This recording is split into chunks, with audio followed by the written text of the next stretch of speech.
Bonjour les amis, c'est Cyril de Lille. Elon Musk, l'antichrist de l'Apocalypse, 4e vidéo.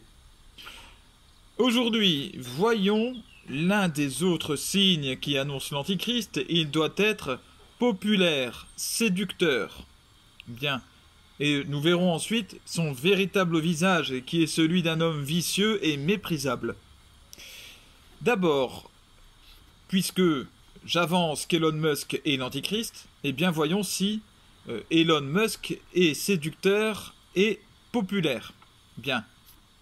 Alors, certains me diront peut-être que c'est subjectif, mais je le dis, il a du charme, c'est une évidence. Il a de la prestance, il a même une forme d'autorité dans sa voix, dans son attitude.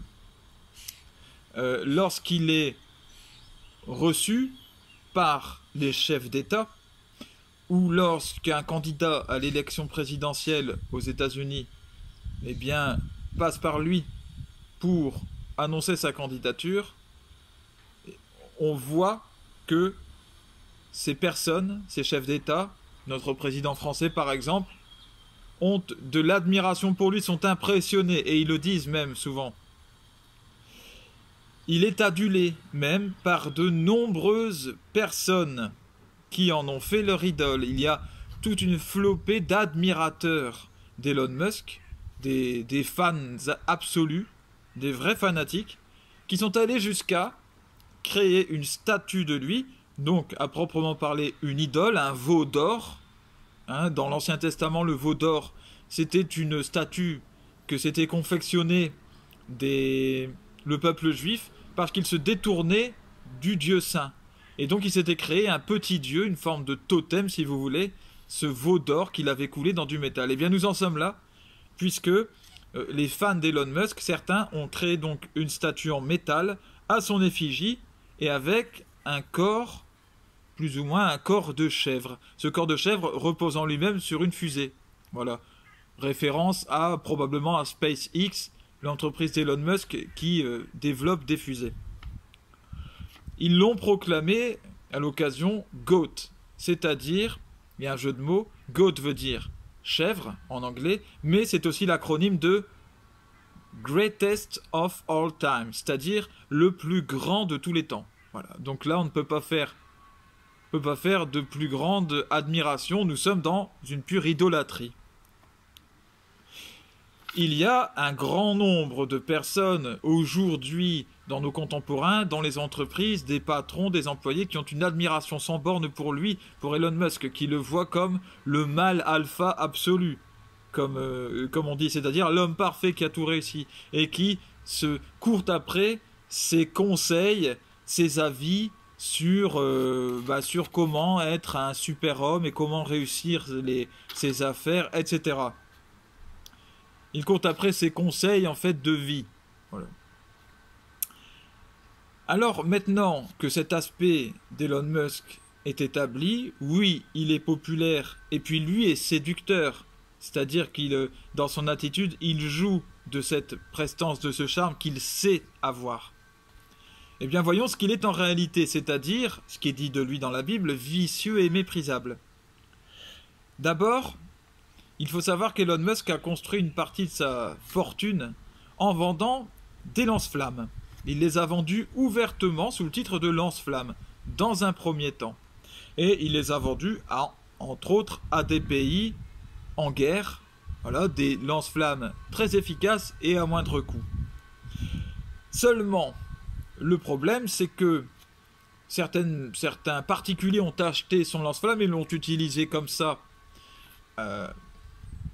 pour s'amuser, sauf que dans leur pays, eh bien, l'utilisation de ce lance-flamme est interdite. Et donc ces personnes ont été condamnées. Et se sont du coup retrouvées démunies. Elon Musk, du coup, pour se protéger, aujourd'hui, stipule dans son site de vente en ligne de ces lance-flammes que ce ne sont pas des lance-flammes, attention, ce sont des chalumeaux. Pourtant, à voir Elon Musk lui-même sur une vidéo utiliser ces appareils, on voit bien que ce sont des lance-flammes. Ça n'a rien à voir avec un chalumeau. Mais il passe par le mensonge, par la tromperie, pour éviter tout problème. Il a vendu avec son entreprise qui s'appelle The Boring Company, hein, l'entreprise de l'ennui. Donc il a développé des parfums.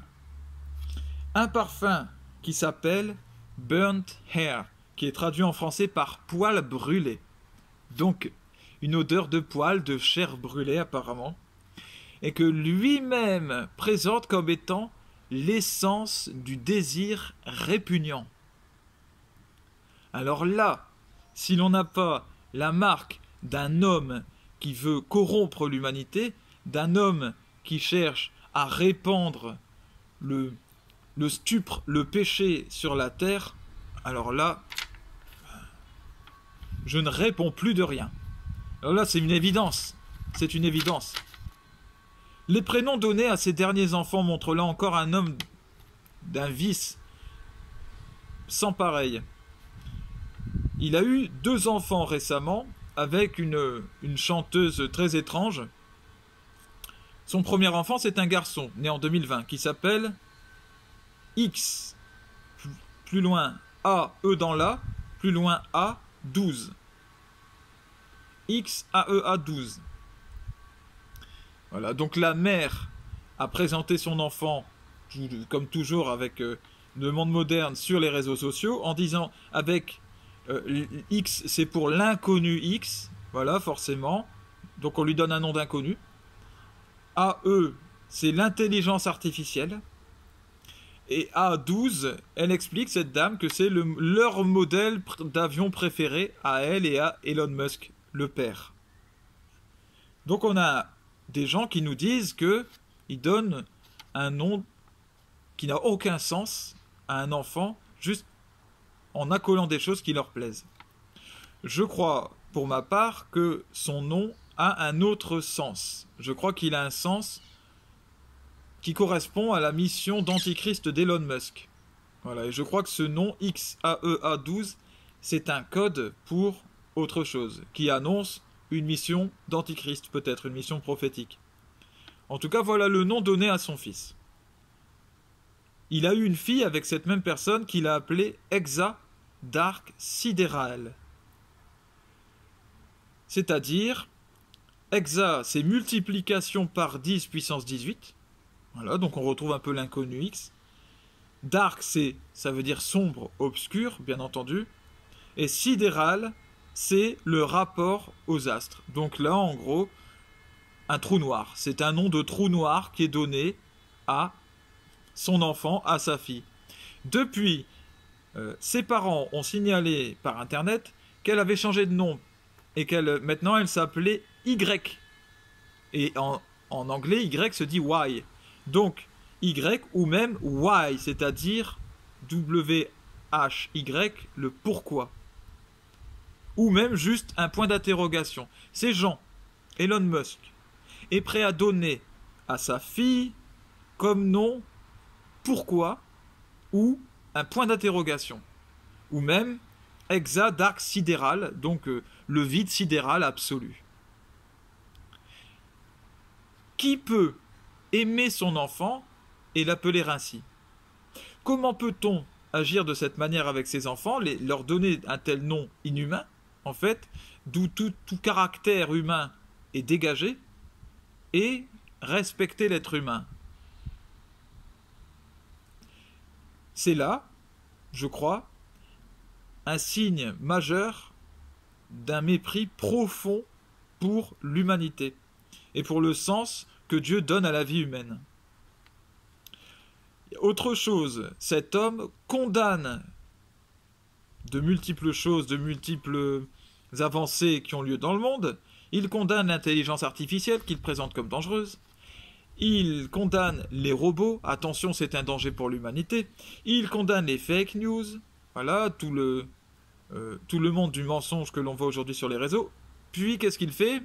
Il les développe lui-même, voilà. Il a sa propre entreprise d'intelligence artificielle, sa propre entreprise de robots. Et sur Twitter, eh bien, il développe lui-même les fake news.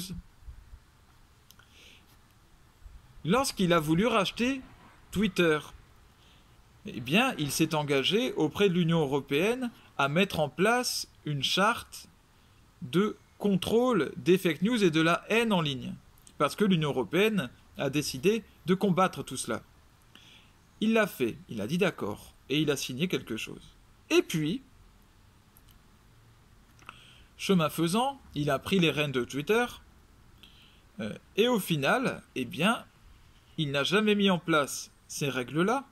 Au contraire, il a fait l'inverse, c'est-à-dire qu'il a redéveloppé les fake news et les limites qui avaient été imposées, il les a retirées. Et il s'est retiré des accords pris avec l'Union européenne. On a donc affaire à un menteur, un manipulateur, qui dit quelque chose et fait le contraire. Le serviteur du diable ne peut être que menteur, manipulateur. C'est comme cela qu'il se fait une place dans le monde. Voilà, en disant une chose et en détournant cette chose. C'est le prince du mensonge et donc c'est normal. Nous nous retrouverons pour une autre vidéo bientôt. Salut les amis.